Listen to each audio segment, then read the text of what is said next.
whenever they are commanded to remember his faithfulness, it's because the more you remember his faithfulness in the past, the more you're going to trust it in the future. And the more you're going to fall in love with him. And that's the whole idea of creation being redeemed.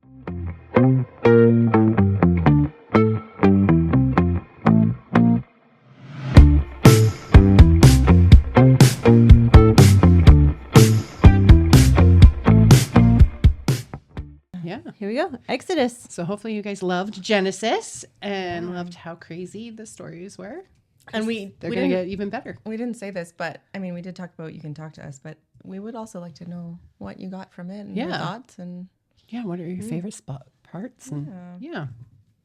And yes, we're going to go into Exodus. That's our second book. And we're still in the same genre. So we're still in narrative.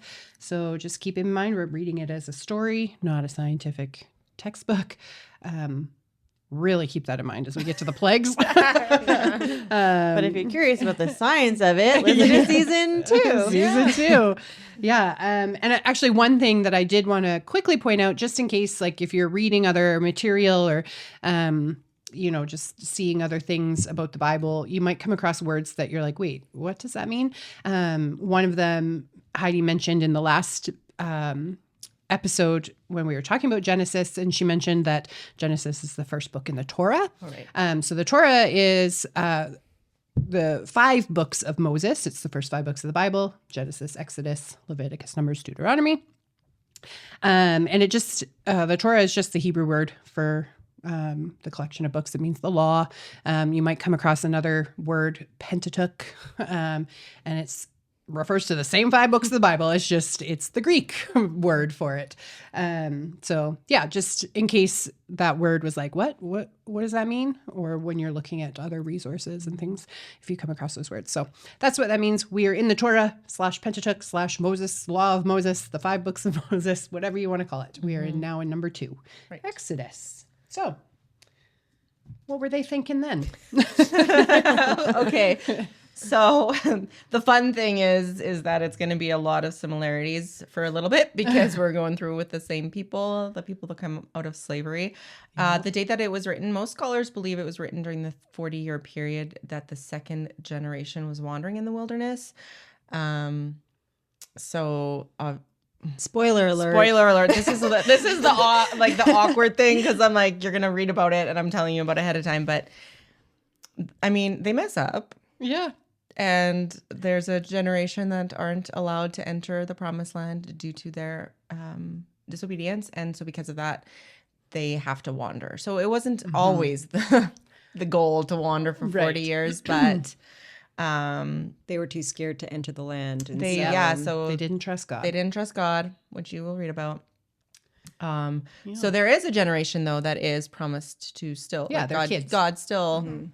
The unfaithful generation will die off during the wandering, and this new generation will take the land. So we are focusing on the people that would eventually enter the promised land. So they would have been the younger generation in that. So some as like 20 years old, some children who weren't around in Egypt.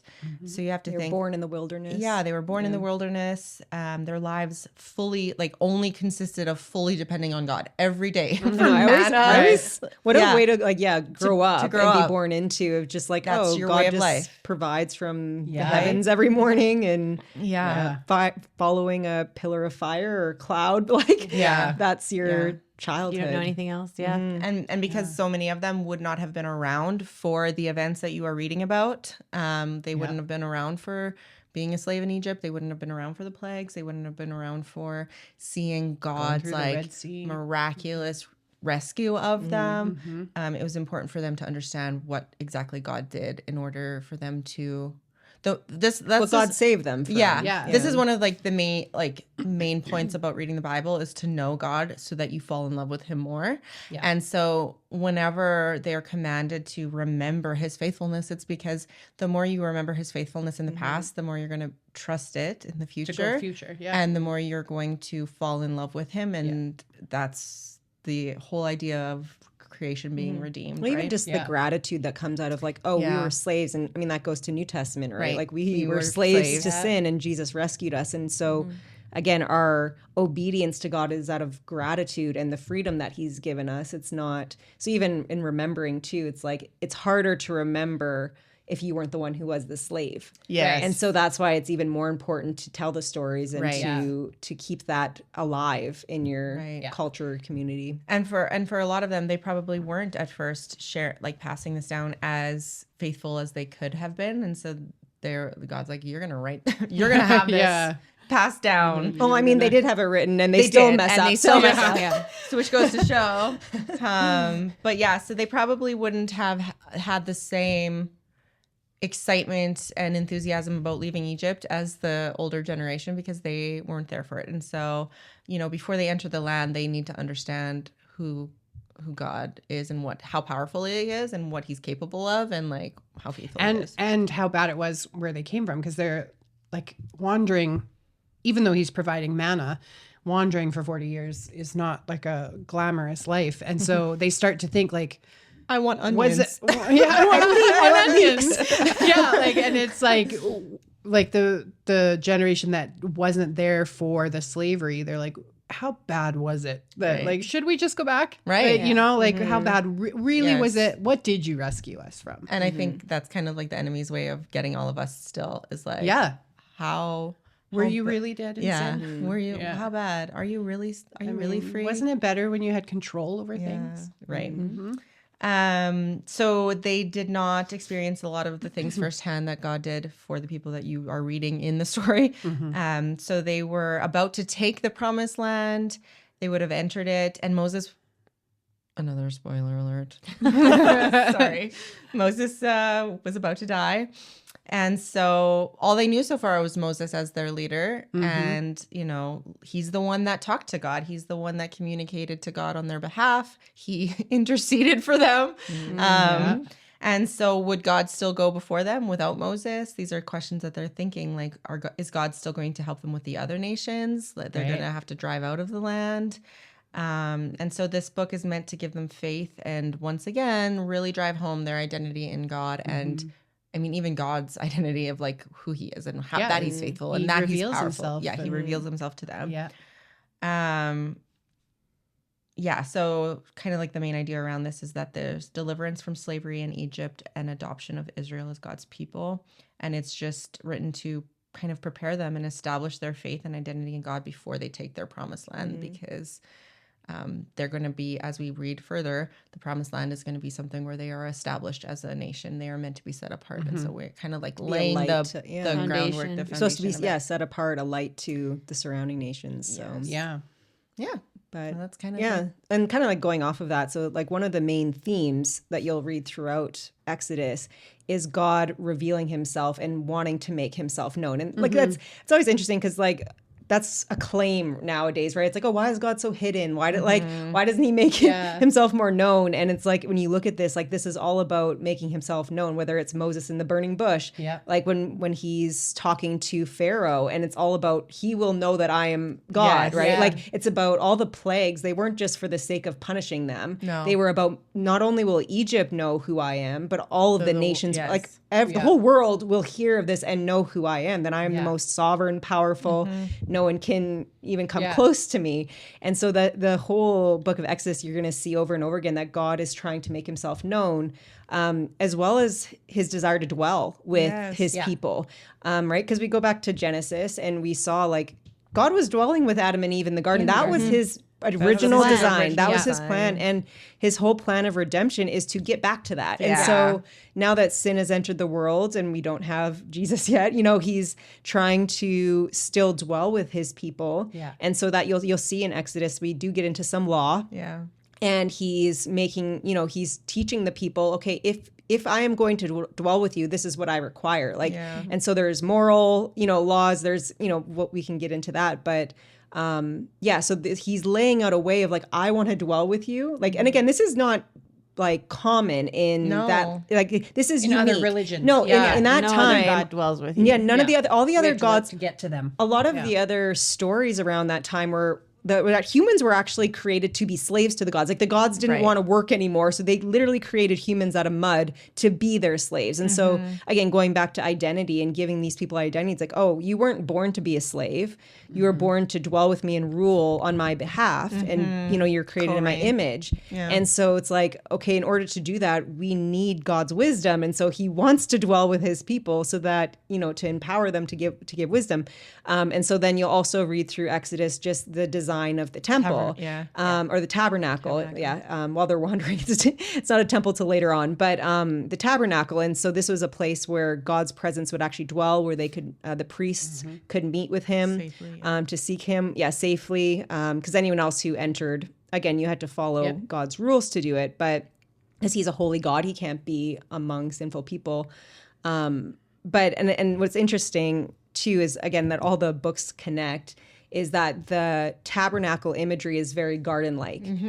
So again, we go back to Genesis, where they were dwelling with God in a garden, and now as he builds the temple and the design plans, which come directly from God of how to design it, it's this garden imagery, and it very much coincides with what was spoken about Eden. So again, it's just this theme throughout of God wants himself to be known. He wants to dwell among his people, which again, it was very unique back then. And so that's one theme that you can kind of keep track of or kind of look at throughout the book of Exodus. Especially when you get into the nitty gritty tabernacle foundation plans. You're like, what am I reading? Exact measurements. Keep in mind. But I mind the beauty of it. I was reading, I was just finishing reading Exodus today before we were recording this, but something I had highlighted before and I noticed it was like in the last 2 chapters. So God gives the plans to how to build the tabernacle and how to design it, all that kind of stuff. And then they're actually building it in the last couple chapters.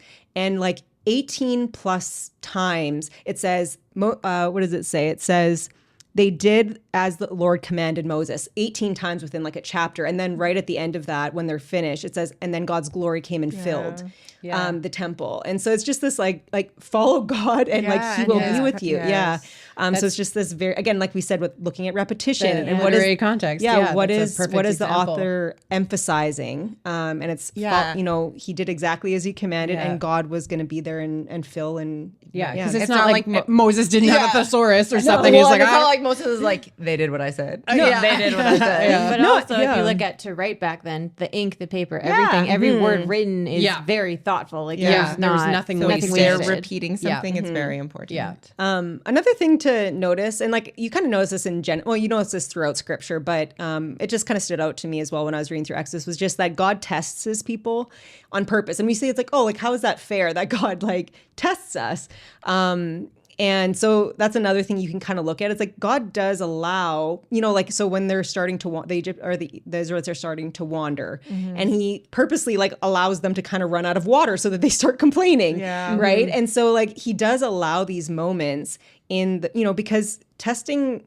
I once heard it, because again, you can kind of look at it as just like, well, how is that fair? Or like, that God tests us. And I heard someone explain it once where they're like, God already knows your heart. He knows where you're at. The testing is for your benefit to know where do you need to grow or do you need to be encouraged that, oh, I actually passed that test. Because I look at my own life and it's just like, okay, there's been moments where like you have to make a choice. And if it's, if I make the right choice, I'm like, oh, before I would never have done that. And it's like, oh, okay, I've grown, and it can be an encouragement. And so if you fail, to not be discouraged in it, be a bit, oh, okay, like there's something I need to grow. I need to trust God more in this area. So, that's another really good. Thing that I kind of saw. You can kind of see throughout Exodus. I mean, again, throughout the entire Bible, you'll see that. But and then I don't know. Another, like Heidi mentioned earlier, just the idea of being redeemed and freed from slavery is a huge, a huge theme throughout. But I don't know, is there anything else, other themes that you guys saw or want to mention? No, I think that's a good list for people to be paying attention to so far. I think so too. But there are definitely places we want to point out that point to Jesus. Yeah, and even going back to the tabernacle. So, because you were saying how there's a garden imagery. And if I look at my notes, I've got 2 pages of how the tabernacle points to Jesus. And so I encourage our listeners, when you're going through Can you, as you go through each part, trying to figure out how that points to Jesus, because everything in the Bible Points to Jesus. It's about Yeah. Jesus. Yeah. Yeah. Points and forward then- or back. it's all connected. Yeah. A couple other key little nuggets to look for. So during Passover, so when Passover's a the big plagues one. are happening, we need the blood of a spotless lamb. Can we think of the only other spotless, sinless lamb Yeah. ever? It's Jesus. It's Jesus. And then chapter 16, when we talk about the manna, they were hungry, God provided food, manna came to them daily. And then in the New Testament, Jesus says, like, I'm the bread of John, I am life. bread of and life, yeah. you know what? Guess what? We need daily. Yeah. We need Jesus. Yeah. So And in the same book, in John, he says that in John. And in John, John's the one that introduces Jesus as the Lamb of God. Yeah. So, yeah. And something else that I just kind of love the parallel things, because Moses was often Moses himself points to Jesus, but some different parallels is Moses received the law on Mount Sinai and Jesus delivers his Sermon on the Mount. Moses lifts up the serpent in the wilderness to bring healing, and obviously Jesus was lifted up on the cross to bring healing. And then, obviously the Passover lamb. So there's lots of different... Even just how Moses was a mediator, Yeah. right? Like Yeah. the Israelites sinned and Moses went on behalf of the people to be like, please don't kill them. Yeah. Right. Yeah. And so it's like, even just that idea of being a mediator, like he's the one who frees us from our slavery to sin. And then he mediates between us and God. Yeah. So really Moses' whole role Yeah. is It's to appointing- point to what Again, it's Jesus imperfect. fulfills. Yeah, he's Yeah. imperfect Because he's he not doesn't good do enough. it perfectly. Yeah, but his whole role is just this. Yeah, highlight of we'll Christ. see that as we go through the Old Testament. Any prophet, priest, or king is the same sort of thing. It's to highlight our lack of being able to do it perfectly and our need for a perfect prophet, priest, or king. So, yeah.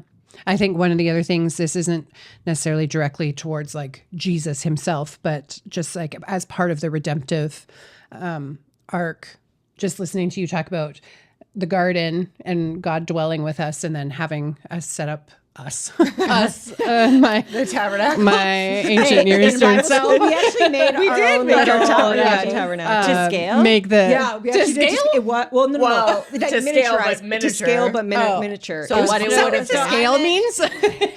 In my lifetime, like that. But So to that's scale where could my also brain mean went like too. it's everything Yeah, in that is exactly. That the is same, but actually what to small. scale means. But my We brain. didn't replicate it. We made it to My scale. brain was life size. But just Anyways. like the fact that he was in the garden and then obviously we separated ourselves. We did that. And then he gives us the tabernacle, eventually the temple, and then eventually we We become, and it's are- just like this idea that he's getting closer and closer and closer to us And now- throughout the redemptive. And now he dwells in us. We are the tabernacle. And yeah, I just love that. I know, and I think like when you have the understanding of like God is trying to show his character and his identity and show the people theirs, it's like you realize like he's the most powerful, he's the one true living God, he's sovereign, all these things, and he loves us so like he wants to dwell. he wants to Yeah. dwell in us. You know what I mean? It's Yeah. like, and it's not like it was like, oh well, the temple didn't work out, the tabernacle that was Right. It was like it's always this plan that's unfolding, and like his plan, like we said in Genesis from the beginning, was that he was going to send us Jesus. So it's like when you fully grasp that, you just it's kind of like Chelsea was saying in the last episode. It's like what you believe about your identity, you live out. Yeah. Yeah, that's so true. So if you guys are keeping track of key verses, the key verses for Exodus is chapter 6, verse 6. Another one is chapter 20, verse 2. And then the last one would be chapter 29, verse 46. Yeah, and then I guess some of the difficult passages, I mean, would be the hardening of Pharaoh's heart. Yeah. Which we discussed in, I think it was last season, our episodes on the plagues. I think we discussed that. So We can make another post about probably that. we can post make about it on posts, but Instagram. if not, you can go back and listen to those episodes and we touch on that.